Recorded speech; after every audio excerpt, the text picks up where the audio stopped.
عجبك هذا المكان؟ طبعا هذا المطعم أرقى مطعم موجود هنا، زين، وما يطبوا له بس الراقين.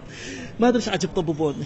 لو تقعدني على الرصيف وأنت وياي هم راضية. شنو على الرصيف؟ مقرنا صحنة؟ أنت حاجتك مثل النوم يا حامض، واحد من يشوفه يشتهي بس من ياكله يظل يتعصر.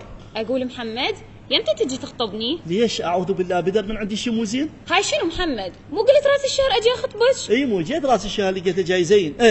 لا جيت راس الشهر صادف الأربعينية مال عمتي الله يرحمها. الله يرحمها. وراس الشهر اللي وراه؟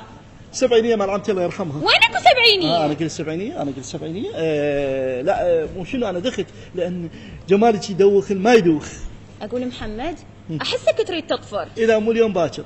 لا وين أطفر، وين أطفر؟ وحتى لو ردت أطفر يا ترى جمال عيونك راح يخليني أطفر؟ الله محمد الحمد لله يا ربي، كنت طول عمري أنتظر فارس الأحلام وأخيرا لقيتك. ساعة السوداء. شنو؟ مرت علي وما شفتك بيها. معقولة لهالدرجة تحبني؟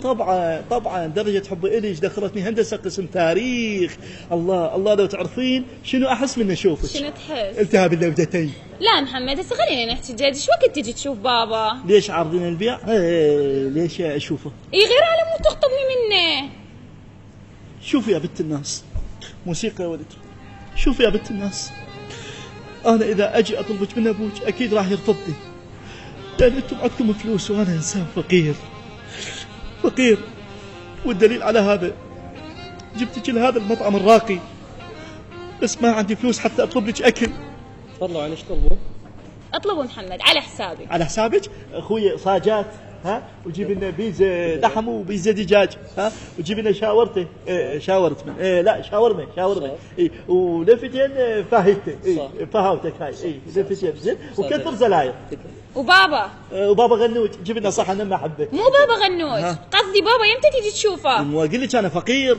محمد البنية من تختار شخص ما تختار على مود فلوسه. على مود خشمه، هذا خشمه كبير، انا وياك بي. لا محمد تختار شخصيته، الطيبته، تدور الرجال اللي يحبها ويصونها ويكون لها سنة، تبحث عن الإنسان اللي يحسسها بالأمان، اللي يخاف عليها وما يجرحها. أنت بيك هاي الصفات. وأنا فلوس ما عندي تدين مني هاي الصفات؟ لا محمد هاي الصفات ما تجي بالفلوس، هاي الصفات يكتسبها الشخص من تربية أهله ومن دروس الحياة. بيتنا تندله وينت ما صارت عندك هاي الصفات أنا وأهلي بانتظارك. أوكي، وأنا بانتظار الغداء، بس لا تنسين تحاسبين بعد أخوك.